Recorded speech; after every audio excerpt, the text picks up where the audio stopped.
Ladies and gentlemen, welcome to Hero Movie Podcast, your greatest source for superhero movie discussion in the multiverse. I'm your host, Adam Portress, and I'm joined by sweet Sean Zakovacs from the internet. What are you watching? And of course, Bruce Leslie. I'm a prickly pear, and this week I'm dubbed, not subbed. Oh, please, no! We want to read all of the words that Bruce Leslie has to say because sometimes we can't understand them, but that's okay. That's what we're here for. And it is that time, everybody, and this time it's the second time within this month that we are leaning on our folks over at patreon.com/HMP. There you get the pre-show, post-show, and of course, Dinger Zone. And this week is the second time in this month, because there's 5 Mondays in it, that we are giving you guys the reins here, man, and saying you get to vote on what we watch. And here were the selections they had to choose from.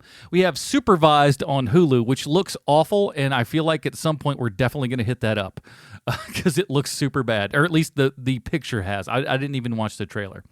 Return of Swamp Thing, The Fountain, but today, by a pretty overwhelming majority, they have decided that we shall watch Akira from 1988, I believe.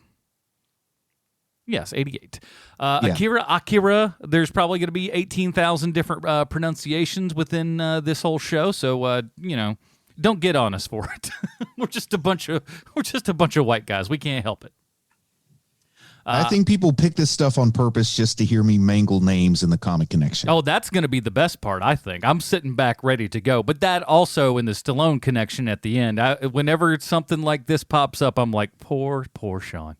Anyways, but I think they do that just to see the man do the magic that he does. And I think he's got something in store for us. I knew I forgot something. Oh, darn it. Sylvester Stallone, surely enough, has been to Japan at some point in his life. Thank you very much, and goodbye, everybody.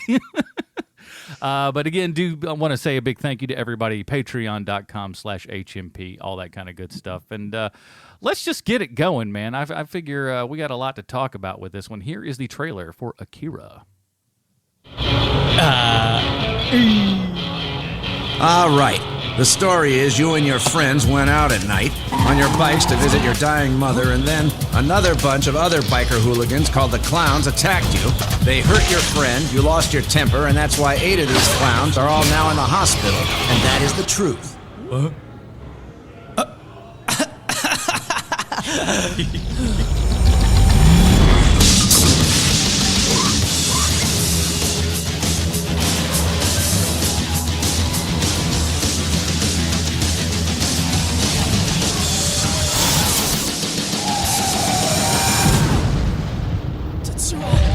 Just hang on. He's really hurt bad. Who are those kids? They seem to be an ordinary bike gang, sir. Tetsuo! Hey, wait! You can't take him away like... It was a dream that I saw. You mustn't let that boy go. The city will crumble. So many people, so many will die. We get to meet Akira again. Akira? When will it happen? Kaneda, we're not back in school anymore. Now you're king of the mountain, aren't you? But it's all garbage! Neo Tokyo is going to change soon. We aren't the ones who will change it. Wait for the wind called Akira. You've got to return to the laboratory! Listen to me! It's my brain! What have you done? That which is called science removes knowledge. That which is called civilization devastates the spirit of man. You changed my friend, didn't you? Your friend has made his choice. We have every indication that Akira is about to manifest itself. The moment of Lord Akira's awakening is drawing closer. The time of atonement is upon us. Are your hearts prepared? The time is nigh. Kaneda! Tetsuo!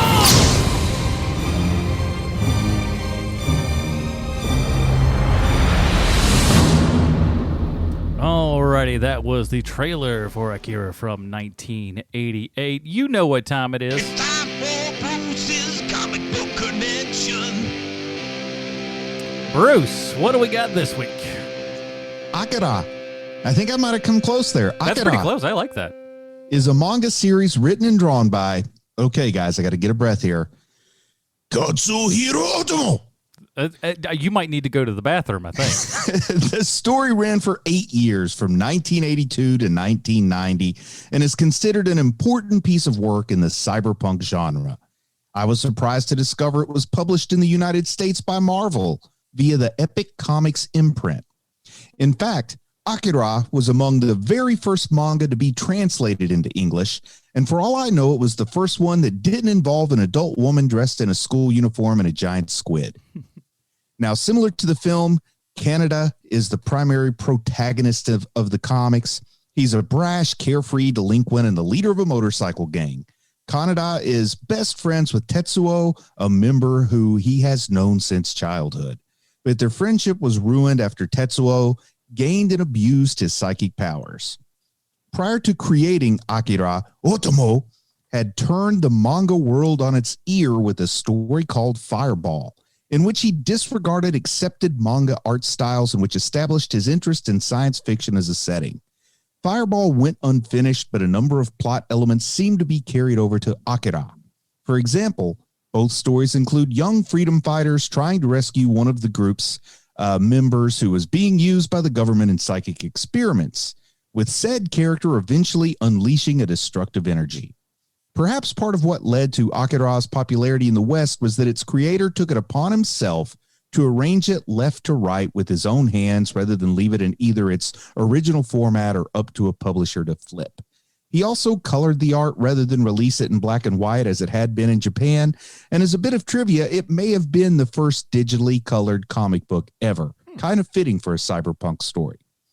Even though there is a superpower telekinetic in the story, critics claim the reason for the story's success is that at its core, it's about character, societal pressures, and political machinations. Motifs in Akira have become commonplace in manga and anime, which include youth alienation, government corruption and inefficiency, and a military grounded in old-fashioned Japanese honor, displeased with the compromises of modern society. Once the manga was complete, it contained 2,000 pages of story and ran until 2 years after the release of the film. So obviously it will contain elements absent in the film, and its sales are in the millions. The gross sales are probably around $400 million, which is pretty impressive. However, despite being a #1 bestseller in Japan, I think the story's legacy really is defined by the movie it inspired. The film Akira is regarded by many critics as a landmark anime film, one that influenced much of the art in the anime world that followed its release. HMP favorite anime reviewer Bamboo Dong says the limited edition's DVD is superbly translated. And the only thing that really adds is an excuse for me to quote Bamboo Dong for the third time in HMP history. So there you go. HMP tested and Bamboo Dog approved Akira. I got to say, after watching this, that 4K Blu-ray looks quite enticing to me. Now, here's the IMDb plotline for those of you that may not know. A secret military project endangers Neo Tokyo when it turns a biker gang member into a rampaging psychic psychopath who can only be stopped by 2 teenagers and a group of psychics. And it's directed by the same guy who actually wrote the comic, which is pretty darn strange. It doesn't happen too often there. That is strange, yeah. But he did go on to work predominantly in film after this. He kind of left manga. Yeah, and there's a long history of this being trying to be adapted into live action. We'll talk about that later, I'm sure. But I think if HMPers out there were to place some bets and stuff, I don't think. Well, I'll put it to you this way, Bruce. Had you seen this before? No, I hadn't either. I don't think anyone would have said the only person on this crew to have actually seen this before was you, Sean. That's right, buddy. Unbelievable. I've not only seen this movie, I own it in multiple formats. Wow. This was a transgressive movie for me. I got it on VHS when I was still in high school. It basically changed my life, this movie, because it's the first movie I had seen where I was like, hey guys, I think I'm pretty smart and artsy. Like when I first saw this movie. It was, it's like the best way I could possibly describe it to you as a kid, like watching this for the first time and having no frame of reference. I mean, yes, I'd seen Voltron and like Robotech and stuff like that, but that is so different than Akira, that when Akira, like even people who liked Voltron and Robotech and even Battle of the Planets at that point, it was like 50-50 whether or not you were going to like Akira, because the best way to describe it is beautiful trash. Like it's just the grossest looking, most beautiful thing you've ever seen in your life, this movie. And so when I saw it and I got it instantly, like I didn't understand all of it, but I understood what they were trying to say, like the whole thing's an allegory for nuclear armament and all this stuff. Like I understood all of those things. And it really opened up a world to me, not necessarily anime, but a world of like, oh, people who make movies are trying to say stuff sometimes. And this is really the first movie that I felt like that. And I was probably 14 or 15 when I saw it. And so this movie in particular, and I know it's so surprising because I'm the guy who hates animation. I don't hate animation. I hate bad animation. And this is definitely not that. I understand that this is not everyone's cup of tea, nor should it be. It was not made for that. It is made for people who are looking for something new and different. And when you are the artsy fartsy kid in a town full of people who are ready to work at the plant, this is your movie. And this was definitely mine. And I know that lists aren't everything, but as far as anime that's going to have universal appeal, this is probably going to be the closest to it, because every list that I looked at has this right up there with Spirited Away as the best examples of Japanese animation. Mm-hmm. Well, I also think some of those things. Well, I don't know how far up that list that would be for like for new people, for like really accessible stuff, because I don't know if this is the most accessible kind of movie, because it's very different. It is out there. Like the second half is probably not amazingly strong, and then the third half just goes absolute bananas, and you're either on board or you're not. The fact that it has 3 halves says a lot about it. And not only that, but it's also this side of Honey, I Shrunk the Kids, the most screaming movie ever. Everyone's always screaming. It's the loudest thing you've ever heard in your life. And I would say it's about as accessible as any cyberpunk thing is. It is, although, I was very surprised to hear this, is that because I watched a documentary this week in prepping for this about Akira, and how the folks who were part of the Akira group, I think is the name of it. And it's like a bunch of, because it cost $10 million to make this movie. And so they have a lot of like corporate money getting slushed into this big fund to make Akira. And those corporations really thought that this had a gigantic chance of making it in the West, just because I guess to folks in the East, this is very both things, East and West. But when I watch this, I don't think West at all. To me, this just feels like the most Japanese thing that's ever been made. And so when it hits the shores here, it does not do very well till it gets to video. Yeah. And I can kind of maybe see where they're coming from, because it's got the whole motorcycle gang aspect to it. So perhaps someone in the East, you're looking at what's popular in the 80s in the US and North America in particular. You think, well, the motorcycles are going to bring them in. Yeah. Kids love that James Dean fellow. There's always kind of like a slight Western undertone in some ways. Instead of horses, we're riding bikes, and there's warring factions and stuff like that. So there could be some of that thought in there as well. But I remember I had friends that were like super anime heads when I was in middle school and high school and stuff. And these guys, I caught on board on some of it. I watched your like Ninja Scrolls and Ghost in the Shell and Vampire Hunter D and stuff like that. But for whatever reason, Akira was not one that popped for me personally. I guess I got like a handful of things that I'm like, all right, it's well enough.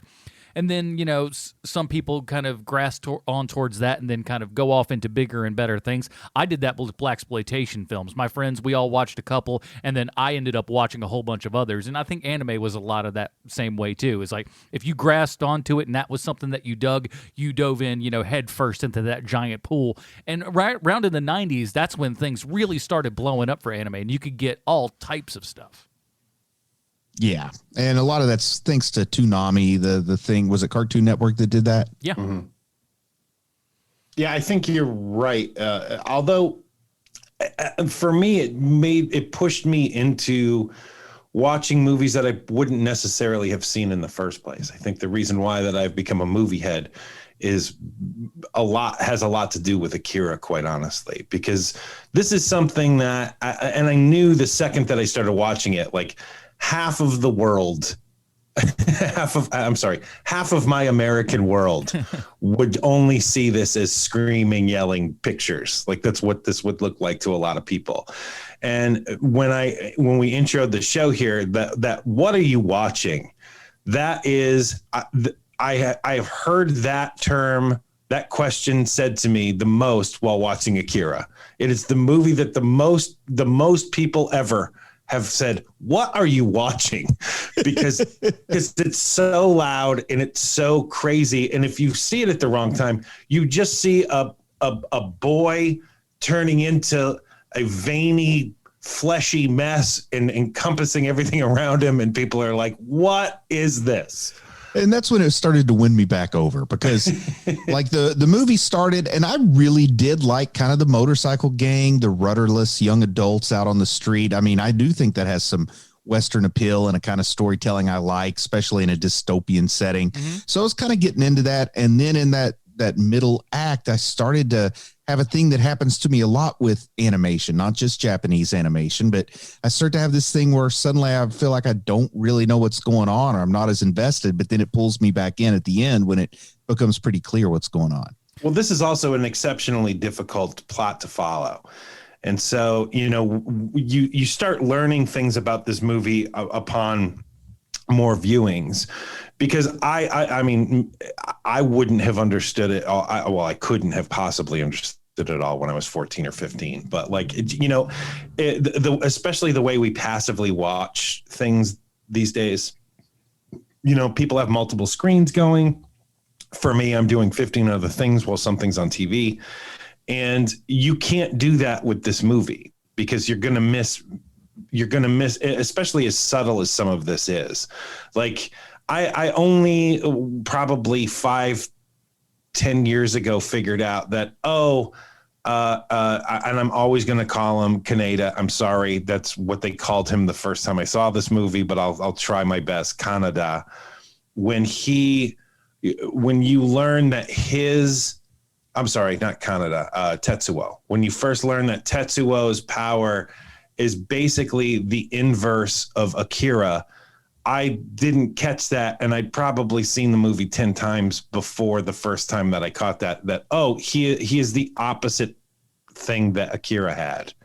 And so when you learn stuff, like, and it's one of those things where it's very subtle, but when you hear the doctor speaking and he's like, oh, that's interesting, and I can't remember his exact verbiage, but he says something along the lines of his power set is the same as Akira's, it's just inversed, or something along those lines. And I was like, oh, huh. So I guess that Tetsuo is the second coming of Akira, which is why all of those cult members are like, Akira's coming back, which I'd never understood previously. Yeah, and I think part of, at least from a video that I saw, because I ended this and I immediately wanted to kind of know more. So I delved into like a couple of video essays on YouTube and everything. Like Bruce was saying in the Comic Book Connection, this is like 6 giant books all together. And from what I'm to understand, it's like the first half of the first book and then the last half of the last book. No, the last book hadn't been written yet. Well, I meant as far as like the theme, I guess.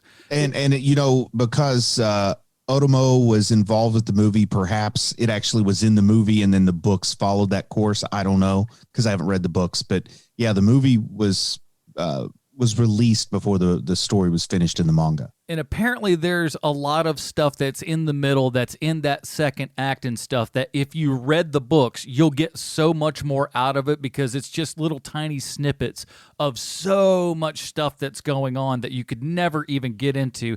Characters that have like, a minute and a half of screen time, have large giant arcs within the books themselves. And, and honestly, as huge and gigantic of an undertaking as that book series is, this movie intrigued me to, kind of at least seek out at least the first, volume of it because I'd never really seen anything quite like this before, and I couldn't imagine what this was like, in 1988. Especially having all the other anime and stuff that was previous to this. This is kind of like that, but not really like it at the same time, from what I'm to understand. I had no idea what was going to happen in this movie. I mean, I've seen a thousand. Akira, as we pronounce it oftentimes, but I've seen 1,000 Akira t-shirts with the cool motorcycle and with Kaneda sitting on it. And I thought, okay, it's going to be some kind of action movie with the motorcycle people, like maybe Speed Racer on motorbikes. And then I knew I was in for something altogether different when I see a toddler that looks like Solomon Grundy just show up out of nowhere. And he the doesn't... Grundy kids. Yes. Grundy babies. I'd watch that I show. like that idea. But yeah, seeing the little kid and the best part about it, because it's what intrigues you to kind of keep watching, is that, like Sean said, they don't spoon feed you anything. You really only start to kind of learn what this whole world is about in the second act. Really even into the third act. Yeah. To where you finally go, oh, I understand where this is going, because the kids at the beginning and stuff, they don't really tell you anything about it. It's very just like, figure it out when we tell you to figure it out. A lot of this can just be on me and me being slow on the uptake. And I've only seen the movie once, and maybe it'd make more sense if I watched it more times like Sean has. But if the scientist in the movie hadn't said that what Tetsuo was doing was the Big Bang, I wouldn't have known that he was a creative force as opposed to the destructive force that Akira had. Right. So yeah, that whole point that you made there, Sean, about them being opposites, even though I kind of caught that he was creating the Big Bang, I didn't make that I didn't make that immediate connection that maybe I should have, that they're opposite forces of equal magnitude. Yeah. But I mean, geez, Bruce, I can't tell you how many times I've seen this. 30, 35, 40 times. I couldn't even tell you, but it's one of those things where, if, like I said earlier, if you're just passively watching it, you're not going to get it all. And I don't watch Akira as a mystery box show. It's just something where, I grew up with it. So I just love it. And I just love the aesthetic of it. I love everything about it, quite honestly. And it's a mood. This movie is a mood. And if, it's one of those, this is one of those movies, much like Blade Runner to me. And I know that, we're talking about cyberpunk stuff, so it's kind of close. Yeah. Where, because of the way that it's drawn out, that I will fall asleep. I can fall asleep to this. I can fall asleep to Blade Runner. Like it happens a lot, quite honestly. It doesn't mean I don't love it. I do. I love both things. But it is one of those movies where, it just washes over me, and it makes me feel good while I'm watching it, even though it is so dark. It's all the horrible things almost all of the time. Right. It definitely is nightmare fuel for me. I mean, just some of the imagery and stuff is definitely nightmare fuel, with the Solomon Grundy kids and then the big fleshy bulb at the end. Mm-hmm. Like when I was a kid, and I don't remember this far back anymore, but it definitely wasn't my first viewing. When I figured out that it was Akira that had set off the explosion, and that Japan had mistaken it as a nuclear explosion from a foreign enemy, and that's why there's Neo Tokyo, and that's why things are the way they are. Like, once you put those puzzle pieces together, it makes you feel really smart as a dumb kid, where you're like, oh, wow, that's a really interesting thing. And I can't believe they put it in this movie that, that clearly is not for children, but it's when you're 13 and you have nothing around you to go, oh, well, this is for adults. Like there's no cartoons for adults in the late 80s, but there was Akira. And so this was really my first introduction into anything like this. Yeah, and this is one of those things that, like, I feel like it's definitely one of those that you're gonna I will find in rewatches, and that's what I said. I'm definitely gonna buy that 4K Blu-ray because I want to go and watch this again because there is so much stuff, and really when you even go and look at so much of the animation, let's just talk about when that group they finally come out of school and everything, and there's like 8 people on there, and they are all doing something and something very different and something very specific. And this movie, the animation is unbelievable. I mean, especially when you think that this is 1988, there's some stuff in here when they're going through the tunnels and stuff that like you would swear up and down was like assisted with CGI, but it's all hand drawn in most of the cases, almost 24 frames a second for the majority of it. It's pretty astounding. Yeah, I mean, it's just impressive for Cell Animation to pull this off. Well, they had, they had so many people working on this project. I just picture one poor guy in an office drawing nonstop for 3 years.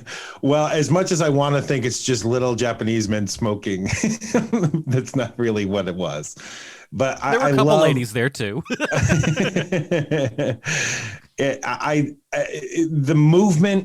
The movement of these characters, the movement of the bikes, the movement of everything. But on top of that, there's the artwork, deep backgrounds where like blink, you miss it kind of stuff, like there's so much happening. It's such a deep, rich movie.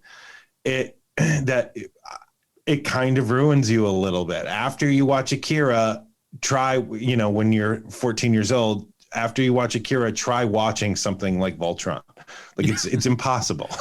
Yeah. So these four primary colors that they just keep moving, and it's super boring. Nothing's going on in this. Look at that plain background. It's basically the difference between Looney Tunes in the 40s and Looney Tunes in the 70s. I mean, it's night and day. I mean, even more difficult would be like watching this on VHS, and then the next day the family goes to see Beauty and the Beast or a Disney fair, where there's no subtext. Everything's pretty much on the nose and straight through. And the story before you see the movie, usually with Disney stuff.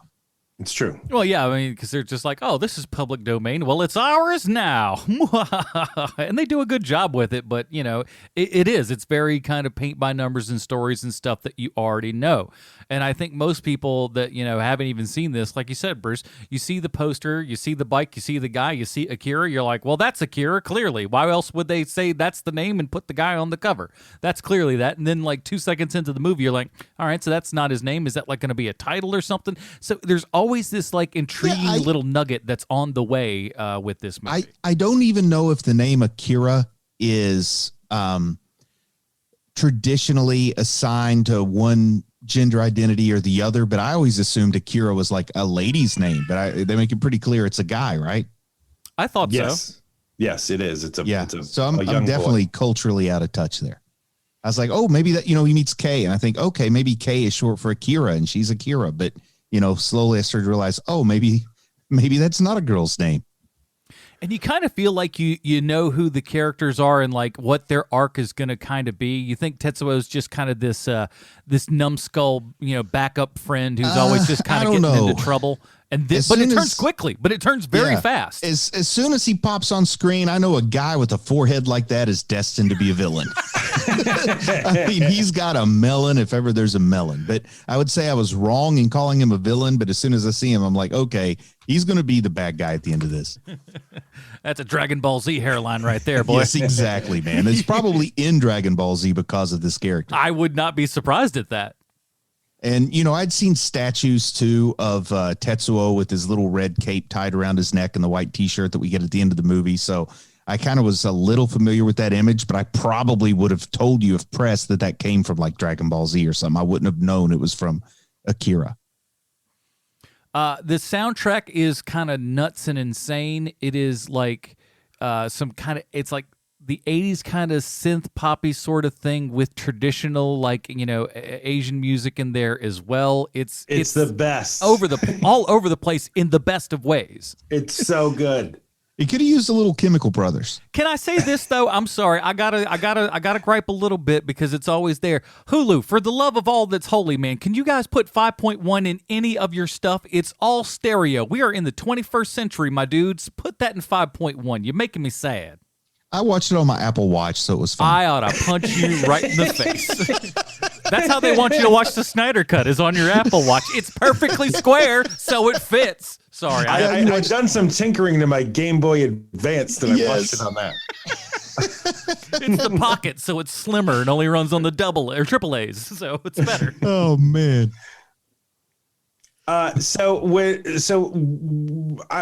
You guys have never seen this before. You know the iconography of this movie. What surprised you about it?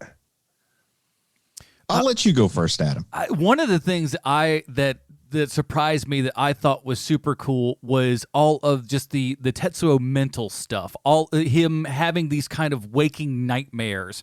I like when he's on the street there and he's not sure what's happening to him, and as far as he's concerned, the ground is splitting and he's about to fall in. His guts are falling out of his chest and everything, and he's trying to put him back in. He's just having these crazy waking nightmares, and when he's in the room there and all the stuff comes together and there's this bear over him, just oh my gosh, it was just so cool, and I love that, and something I certainly was not expecting.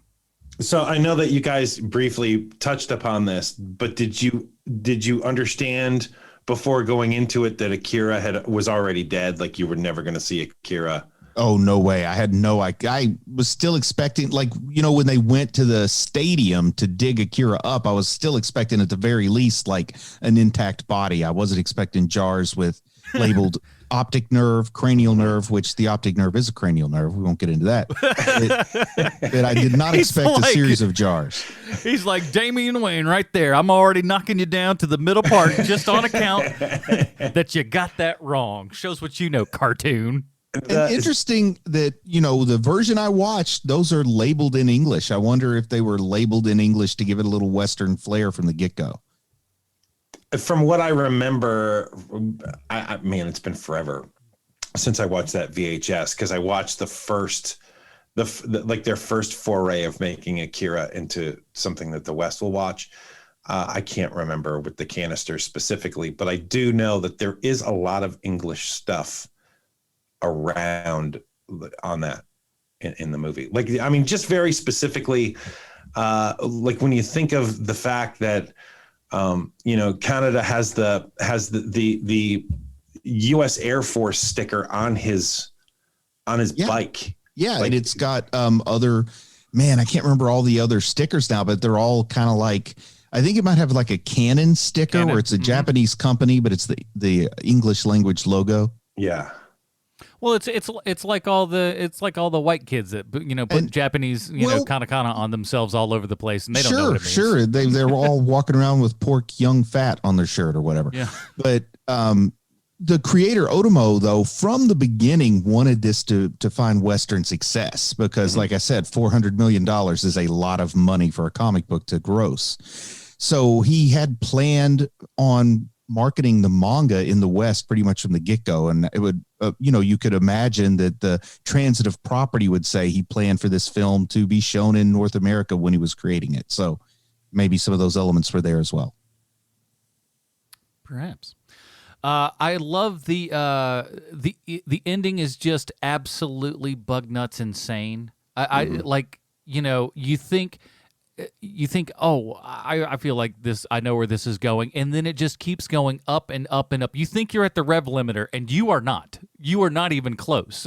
And it just keeps going. And it becomes something that you can't take your eyes off of. And Sean's right. It is that very beautiful ugly on screen because, like, it's so gross and it's just so over the top and strange. But, like, you can't help but watch and go, like, what insane thing are they going to do next? And then you're wowed by the next insane thing they do. You ready for me to blow your mind, Adam? All righty. Wabi Sabi You know, the beauty and the imperfection, the beauty and ugliness. I think that's a Japanese thing. I'll take that.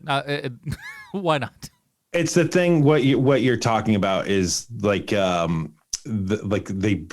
you'll break something and then you put it back together with the gold paint, where like you'll break a bowl and then you put it back to, you know what it's like? It's like Kylo Ren's helmet in the third movie. Okay. Yeah. Where instead of the red lines, it's gold.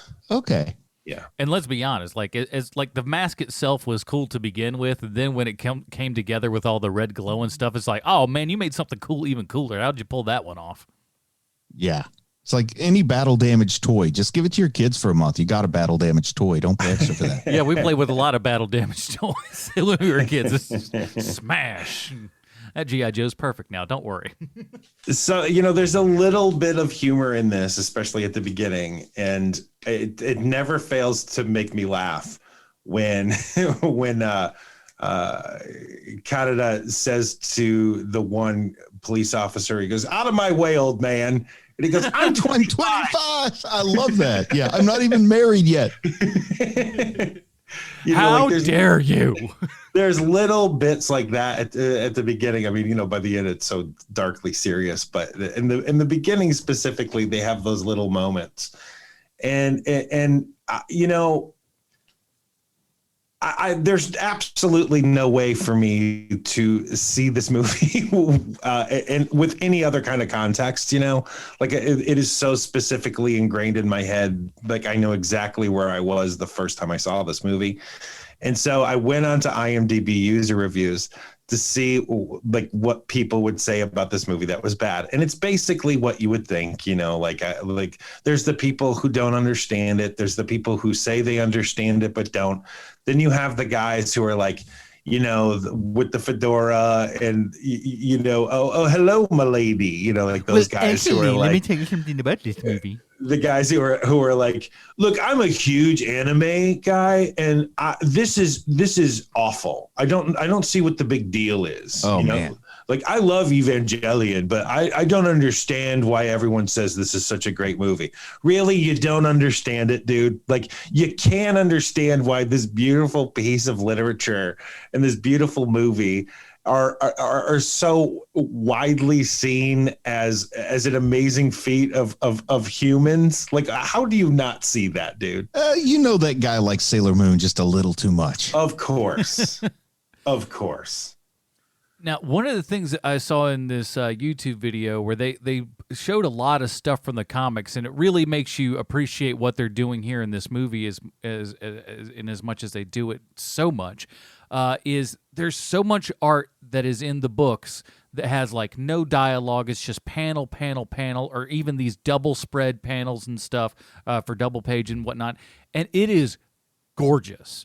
The amount of work that was done in this book that is just to show this giant cityscape and all of the destruction and everything that was going on. It is astounding how much of that they captured for this movie.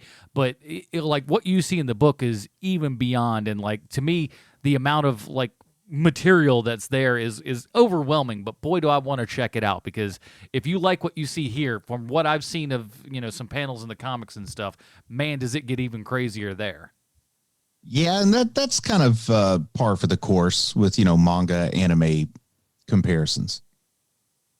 And, you know, it's tough to, I guess the nice part about, you know, the live action, or so to speak, cartoon, the animation, is that you get to see that movement and stuff that's not always, you know, super apparent in comics, but it's two different mediums, two different experiences for sure. Oh, yeah, yeah. And even at the time, again, this is coming from watching that documentary just this week.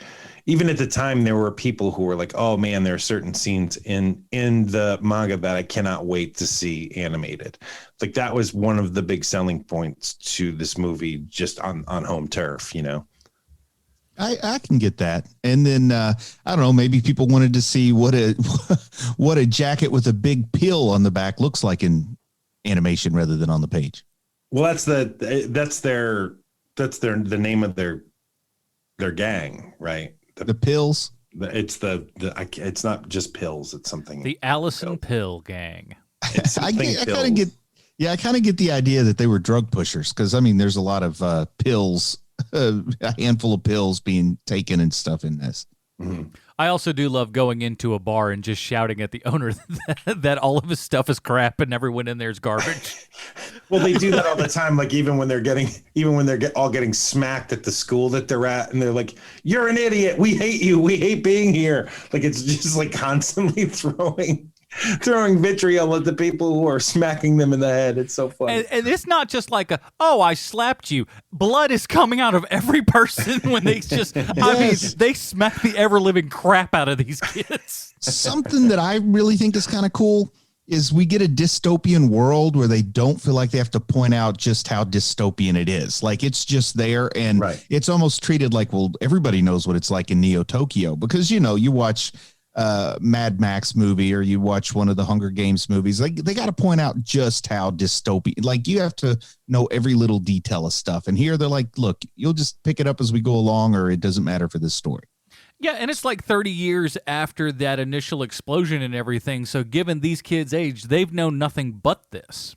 Right. Yeah, and I guess all of their parents maybe were had early deaths from radiation poisoning or something. I don't know, because it's also, there's no answer as to why there's so many parentless children in this world. That's what I took it as, is that these kids are survived or have survived their parents, if not, because this isn't the only school. I mean, this is why there's so many gangs in Neo Tokyo, is that there's many different schools. There's just Japanese newsies everywhere, you know, like they're just literally everywhere.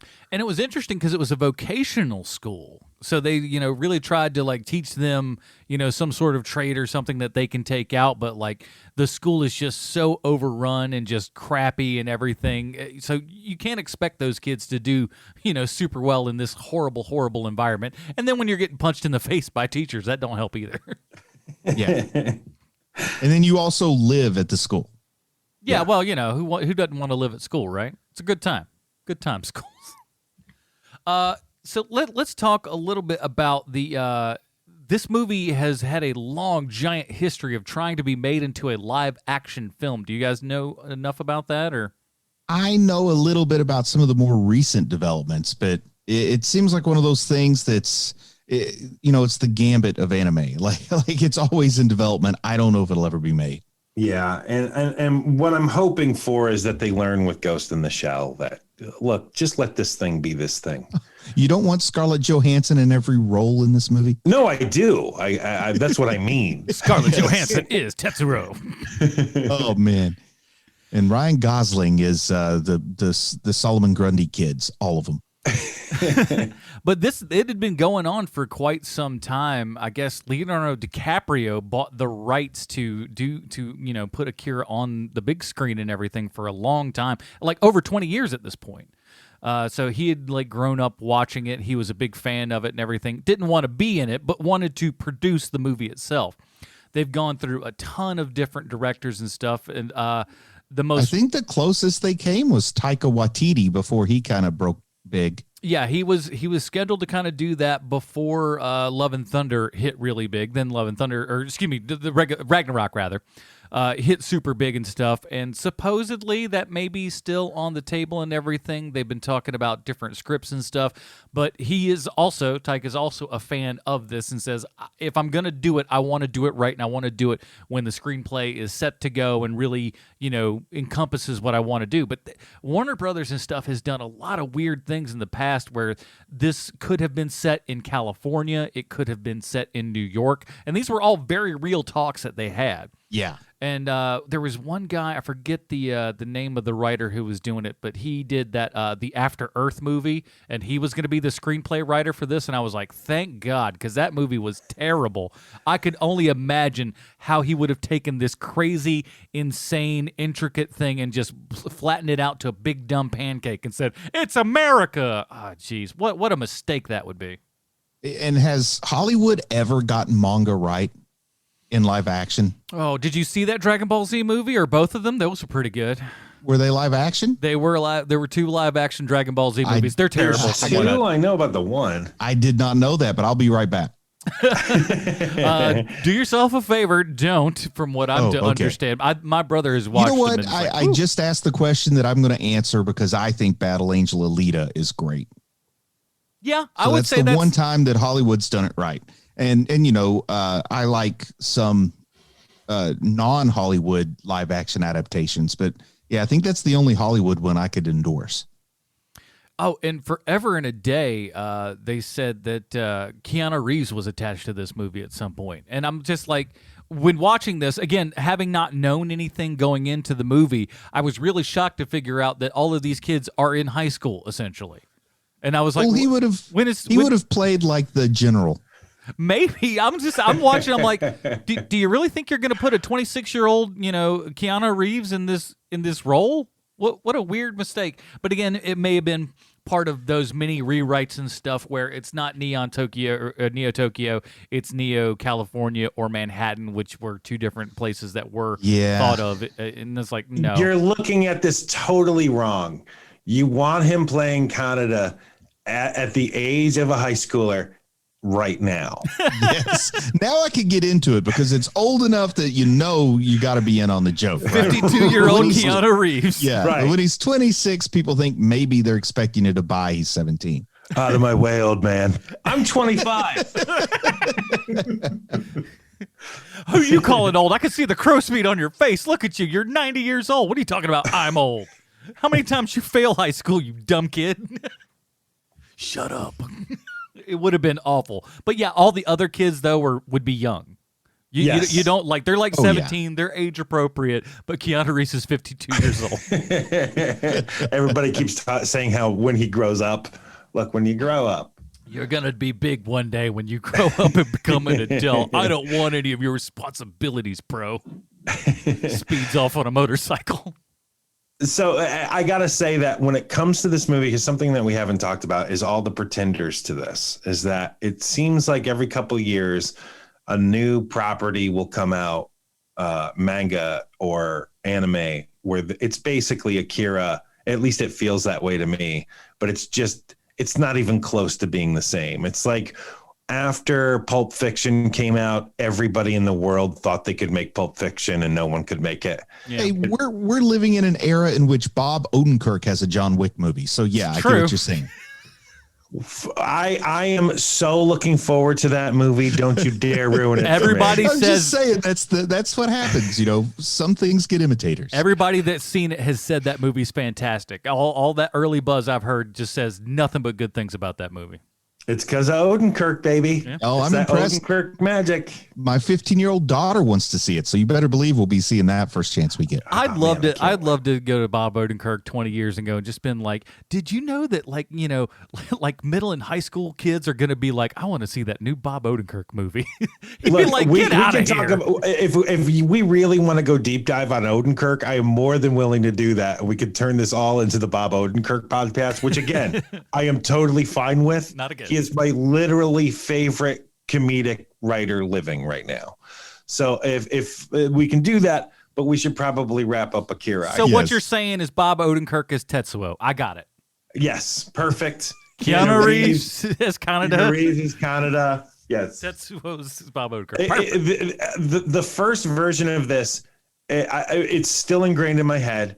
You have one of the Ninja Turtles, like the voice of the Ninja Turtles playing Canada, and at that point it was Canada, and even with that, it didn't offend me at all because I was watching the Turtles at the time, the cartoon. So I was like, oh sweet, they got the big guns. They brought in one of the Turtles to do Canada, and so like. And like it's Tetsuo and it's Akira and it's all of these voices, and so I'm trying very hard. So if I've offended anyone by butchering the names, please keep in mind that the dub did first. Yeah, there's we can only pronounce the things if you hear the dubs. There's 2 ways you hear it. Maybe even more than that, but we know of at least 2 different dubs that are out there and stuff. But I believe there's only 2, at least in America. Yeah, 2 English language dubs. I'll say this: the one that's on Hulu right now, pretty good. I think it's as good as any dub I've ever seen. Been super but then spoiled. again, I'm not an aficionado. I feel like I've been spoiled with a couple of good dubs lately. Usually, I like subtitles, and I started this one out. I'm like, I'll just see what the dub is. If the dub's garbage, I'll go over to subs. That's fine. I can't imagine being able to follow this with just subs. I can't imagine it. There's way too much going on. It needs to be dubbed. And you got to hear those crazy little creepy kid voices. Creepy kid voices. Oh my word, that's just drive me up a wall. Those little yeah. I want to see how they pull that off in live action. So scary. Well, before we get to our final ratings here and everything, we do have to ask ourselves one very important question: is how this movie, good luck, relates 1-to-1 with Sylvester Stallone. Why, thank you, Adam. I have a prepared statement. Dan Warren worked in the sound department on Akira, but unfortunately, I don't know which dubbed version he was on. I'm going to guess it's the 1989 version because he was a sound editor in 1983 on the sequel to Saturday Night Fever, Staying Alive, which I guess everyone was asking for. I was alive then, but if it didn't have anything to do with Star Wars, then I wasn't paying any attention. And since you already know the name of this segment, I don't need to tell you who directed this movie. That's right. The world's greatest authority on professional dancing, Sylvester Stallone. And unless you produce a YouTube channel or a podcast that specializes in watching terrible movies, you've never actually seen this movie, and neither have I. Dan Warren would transition his career and become an actor and voiceover guy. If there's an animated property from Japan, chances are Dan Warren has worked on it. He's worked on Robotech, Dragon Ball, Cowboy Bebop, Trigun. He's still working, doing voices on Lupin the Third and Marvel vs. Capcom Infinite. And if I ever meet the man, I'm going to shake his hand because he's this week's Stallone connection, and he totally saved my ass. And there you have it, HMPers and Dingalingers. This week's Stallone connection is voiceover guy, actor, and sound editor, Dan Warren. Adam and Bruce, this is the 348th episode of this bit, and still no word from Sylvester Stallone. Tell you what, that Dan Warren guy sounds like he kind of kills it, man, all over the place. I love it. All right, let's get down to it here at Hero Movie Podcast. We have our own patented Robin rating system. If you'd like that, check out our subreddit, man, reddit.com/r/Hero Movie Podcast. It's right there at the top of the screen, and join along, why don't you? Bruce, where does Akira from 1988 fall on the Robin rating system for you? Man, who am I to pass judgment on Akira? This thing is beloved. It's been around forever. You know, like I said before, people understand it. It's probably responsible for bringing a higher quality of anime to the West, you know, because it came first and other things were given an opportunity. But if you're going to rate it like just as an anime, it definitely gets 5 bamboo dongs. Like, is that good as far as an anime? If you're not familiar with anime, you're going to struggle with it a little bit, though, at times. So having said that, I'm going to say, like, for folks who don't really watch much anime like myself, it's going to be more in a Tim Drake area, but you got to make it to the end to really get that joy out of this. 5 bamboo dongs. Is that Larry Flint's anime review magazine? No, man, that's a honest to goodness, I'm sure his mother gave him that name, anime writer on the internet. He's prolific, if nothing else. Sean? This is one of the movies that's just ingrained in my head. I can't see it for anything else than I saw it when I was a child. This is a Dick Grayson all day for me. I am not someone who loves when they start tinkering with the thing I love, but I have to say that the new dub version of Akira is far superior to the first one. And so if you're going to watch it, watch that one, which is the one that I believe is on Hulu, just from you guys glowing about it. It is not for everyone, this movie. No. There are people who are going to hate this movie, but I am not one of those people. It is a Dick Grayson for me. For me, like I said, I outside of the iconography, I really didn't know what I was going to get when I was going in. For me, it wasn't a perfect experience. I think, like I said previously, I think the second act does drag a little bit, and I think that, from what I saw on the YouTube there, a lot of that does have to do with condensing down a whole bunch of story and just jam-packing it in there as best as they possibly can. I mean, this is a full 2-hour film and stuff, so they can only do so much with it, and it almost might make a more interesting, long-running series or something, which I'm quite frankly surprised they haven't done something like that. Because that's got to be way more achievable than a giant blockbuster movie. Which, by the way, guess what the lowest amount of money that they had put aside for this movie at one point? It'll blow your mind. $100,000. $60 million was it. Oh, I was way off. That was like the highest. That was like the lowest, because this movie. If you made this movie, just a live action version of this, that cost $300 million easy. There's just so much going on there. So the fact that at one point they were like, well, we can do it for 60. Wait, in what planet? You're out of your mind. You're not doing that. It's so nuts. So I'm glad that it hasn't. I'm glad that it is still in this form and it is pure for us to check out. But like I said, man, when we got to that third act, it really just blew me away. And it made everything worth it. It made that second half that was a little bit dreary, a little bit slow. Boy, does it keep going and piling up and up and up, and I really enjoyed it. Right now, I'm going to give it a Tim Drake, but I feel upon subsequent viewings, because like Sean said, there's a lot of stuff going on here that you're probably not going to get the first time, and you're certainly not going to see everything the first time because there's so much in every single frame of this that I'm going to go Tim Drake just so I can have the ability to jump up to a Dick Grayson on subsequent viewings, which I'm definitely going to do at some point because this is quite good. Very, very impressed. And big giant thank you to everyone who voted for this bad boy over at patreon.com/HMP. Again, they are the lifeblood of this show, man. You guys keep supporting us and getting extra stuff at the exact same time, so you certainly can't lose with all of that. Well, we've got more coming for you next week. I'll tell you about that in just a second. In the meantime, Bruce, where can we find more of your work on the internet? I'm still asking people to please check out my YouTube channel. I'm always needing subscribers. Last week, I had a video with the top 10 doctors in comics. Just today, I uploaded my first impressions on the Invincible animated series, as well as some thoughts on Falcon and Winter Soldier. And coming up later this week will be a Flag Smasher episode. So go check it out, youtube.com/C/Bruce Leslie. And if you can't remember that, the link for it is right there in the show notes. Boom! How about that? Sean, what else? Oh boy, do we have a lot of podcasts that we do. We're about to tape another episode of Falcon and the Winter Soldier 30 Questions. I don't know what the actual name of that podcast is called. Is it Marvel 30 Questions? Well, it'll just be, we'll change the name proper. It's just going to be under Marvel 30 Questions. That's just the banner that we're putting all this under, but we'll change the main name for it. So you can just look up Falcon and the Winter Soldier or just Roboys Boys in general, ROBOYS, and that'll pull up every single podcast that we do under our umbrella. Isn't that nice? Very good. I'm not even giving you crap for that, Adam. That is a very difficult ship to steer. So thank you for doing that. And also, I wanted to just personally thank the HMPers for this month. Usually it seems like you guys vote on things just to make us miserable. And you like to hear me specifically, complain about the terribleness of the thing we're watching. This month, I just felt the love with the Teenage Mutant Ninja Turtles and Akira.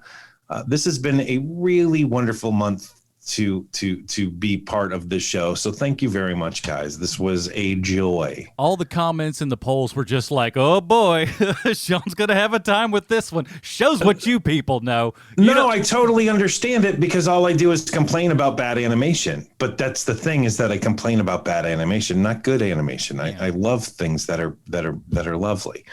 And this is one of those moments, man.